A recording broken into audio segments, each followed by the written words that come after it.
사우디가 5천억 주문, 사우디서 폭발적 인기 한 미사일, 현궁, 중국산 짝퉁에 밀려난 이유? 2018년 6월 24일, 사우디아라비아 육군이 트위터에 올린 영상이 군사 마니아 사이에서 논쟁거리가 된 적이 있었다. 사우스 코리아 ATGM, 즉 한국산 대전차 미사일이라는 짧은 소개가 달렸다. 사우디 육군이 발사한 미사일이 예멘의 후티 반군 차량을 잿더미로 만드는 모습이다. 영상을 놓고 마니아들 사이에서 감론을박이 벌어졌다. 사우스 코리아 ATGM은 한국군이 개발해 LIG 넥스1과 하나가 함께 생산하는 국산 대전차 미사일 N-1K, 현궁 이다. 문제는 한국이 공식적으로 사우디에 이 미사일을 수출한 적이 없다는 점이다. 첨단 전자장비로 가득 찬 현궁의 납품가는 한 발에 10만 달러에 육박한다. 사우디군은 원래 대전차 미사일로 미국의 FGM-148 제블린을 써야 했다. 사우디아라비아는 2010년 미국으로부터 제블린 발사기 20개와 미사일 150발을 구매했다. 2015년 예멘 내전에 본격 개입하면서 제블린 미사일 15,000발을 10억 달러에 추가 주문했다. 그런데 왜 현궁을 쓰고 있을까? 트럼프 행정부 초기 제블린 거래가 미 상원에서 발목이 잡혔기 때문이다. 상원은 사우디에 대한 제블린 판매를 불허했고 미사일 대량 도입이 좌절된 사우디는 곧바로 한국으로 눈을 돌려 유사 무기 체계인 현궁 미사일을 구매했다.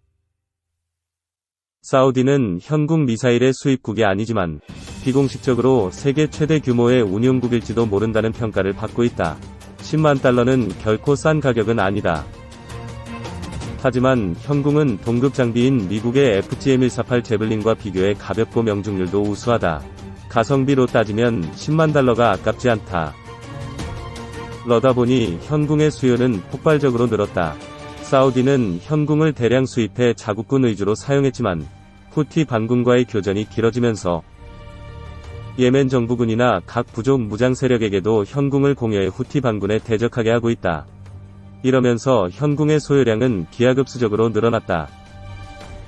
사실 현궁은 제블린을 참고해 개발됐다. 간단한 조작법 교육을 통해 미사일 운용이 가능했고 성능과 신뢰성 모두 제블린을 능가했다. 사우디아라비아 육군에 현궁이 보급되자 장병들은 이 무기에 열광했고 현궁은 금세 병사들의 머스트 헤브 아이템으로 등극했다. 제블린의 12배율 적외선 영상 조준경은 원거리 목표 정밀 조준에 매우 효과적이었지만 적외선 CCD 냉각에 30초나 걸리기 때문에 신속한 조준이 어렵다.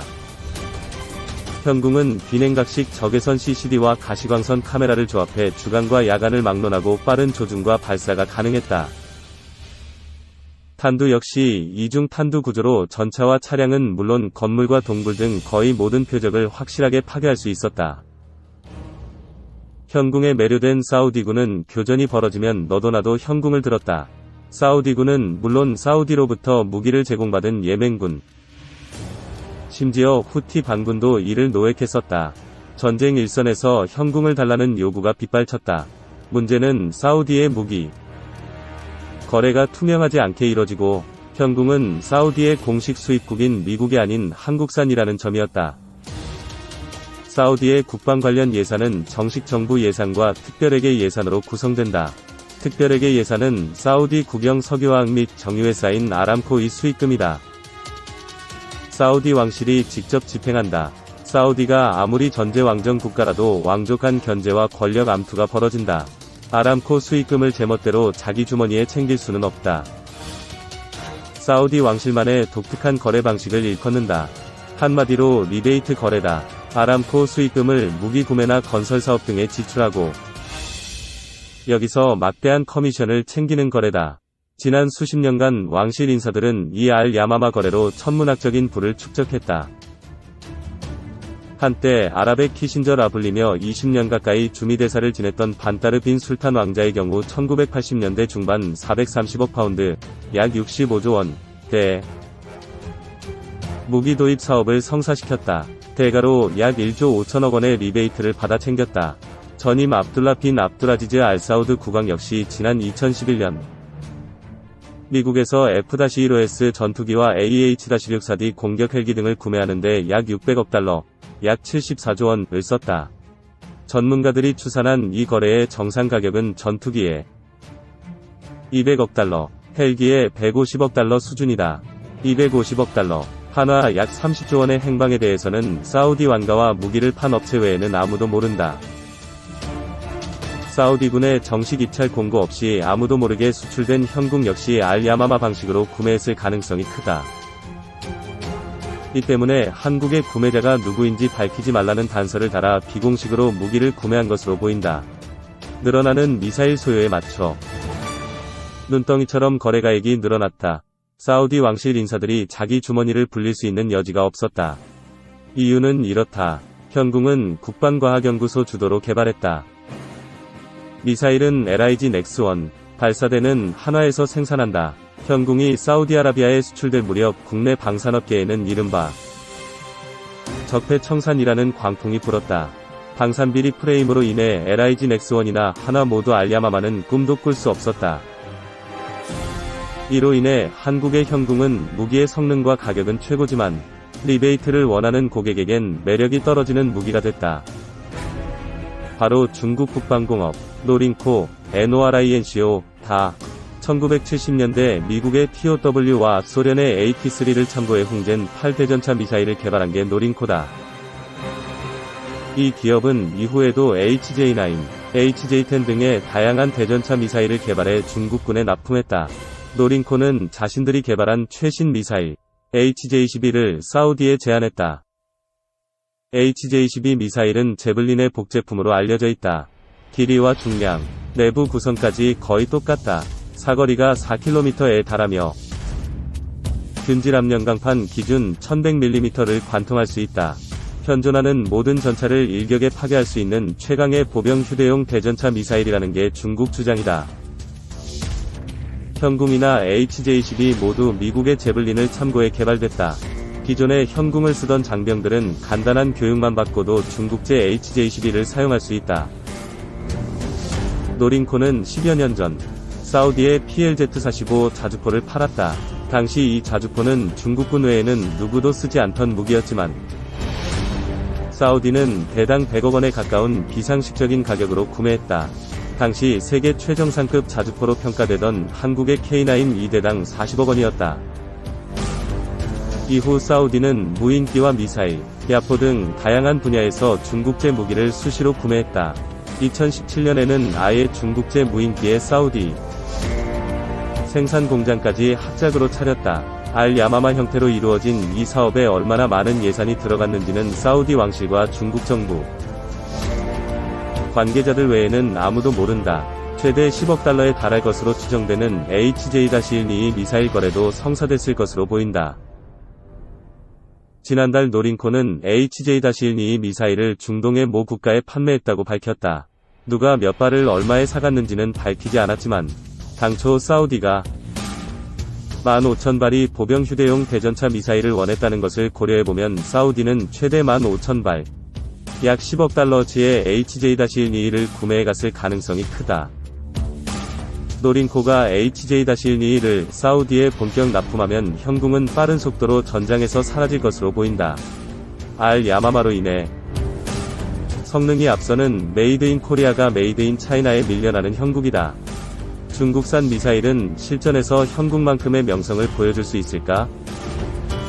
2. 러 발목 잡은 우크라이나의 작지만 강한 무기를 항공기 29대, 헬기 29대, 전차 191대, 장갑차량 816대, 야포 73문. 우크라이나군 총참모부가 지난 2월 28일 현지 시각 발표한 러시아군 무기 파괴 전과다. 전쟁 중엔 어느 나라든 아군의 피해는 줄여서 적군의 피해는 부풀려서 발표하게 마련이기 때문에 전적으로 신뢰하기는 힘들다. 하지만 러시아군 피해가 예상보다 크다는 데는 이론이 없는 듯하다. 여기엔 젤렌스키 대통령 등 우크라이나 지도자들과 국민, 군의 결사항전 의지가 가장 큰 영향을 끼치고 있지만 우크라이나군의 작지만 강한 무기들도 상당한 역할을 하고 있다는 평가다. 가장 주목받고 있는 것은 미국제 FGM-148 제블린 대전차 미사일이다. 보병이 어깨 위에 올려놓고 쏠 수 있는 경량 무기지만 러시아군 신형 전차들까지 고철로 만들 만큼 정확도와 위력이 뛰어나 러시아군 진격을 지연시키는 저항의 상징으로 떠오르고 있다. 제블린은 우크라이나군이 2018년부터 미국에서 도입했는데 성스러운 제블린으로 불릴 정도다. 미국에서 개발 승인부터 실전 배치 1996년까지 약 10년이 걸렸고, 사실상 최초의 발사 후 만각형 대전차 미사일이다. 미사일을 쏜 뒤 목표물까지 계속 유도할 필요 없이 잊어버려도 되는, 즉 스스로 목표물을 찾아가는 무기다. 열상장치로 발견한 적 전차나 목표의 실루엣을 미사일이 기억한 뒤 발사되면 미사일은 탄두 자체에 있는 열상장치가 보는 영상과 기억된 실루엣을 대조. 적의 위치를 향해 비행하는 방식이다. 이에 따라 사수는 미사일이 발사된 직후 그 자리를 떠날 수 있고, 조준경을 따로 떼어 먼저 적의 영상을 입력한 다음 미사일 본체와 결합. 조준 없이 발사하는 것도 가능하다. 특히 미사일 발사 때 생기는 후폭풍이 구형 미사일과는 비교가 안 될 정도로 줄어들어 밀폐된 공간에서의 사격도 가능하다. 사수가 발견될 확률이 매우 낮아져 생존성이 높아졌다는 얘기다. 특히 제블린은 직사 모드와 상부 공격 모드 등 두 가지 선택이 가능해 적 전차나 장갑 차량의 가장 약한 상부, 벙커 등의 총안구를 정확하게 때릴 수 있다는 게 강점이다. 러시아군은 제블린이 전차 상부를 타격해도 생존할 수 있도록 포탑 상부에 철제 구조물까지 설치했지만 제블린의 공격을 막아내지 못하고 있다. 길이는 1.5m, 최대 사거리는 2.5km, 차량 탑재형은 4.7km, 로 전체 무게는 22.3kg, 탄이 들어있는 튜브 무게는 15.9kg이다. 60에서 80cm 두께의 장갑을 관통할 수 있다. 한 발당 가격은 9천만 물결표 1억 원 수준이다. 이 미사일로 파괴된 러시아 전차들은 대당 30억 물결표 40억 원 수준인 것으로 알려졌다. 미 국무부는 제블린 미사일을 포함해 대공 시스템 방탄복 등 3억 5천만 달러, 약 4,216억 원 규모의 무기를 우크라이나에 추가 지원할 계획이다.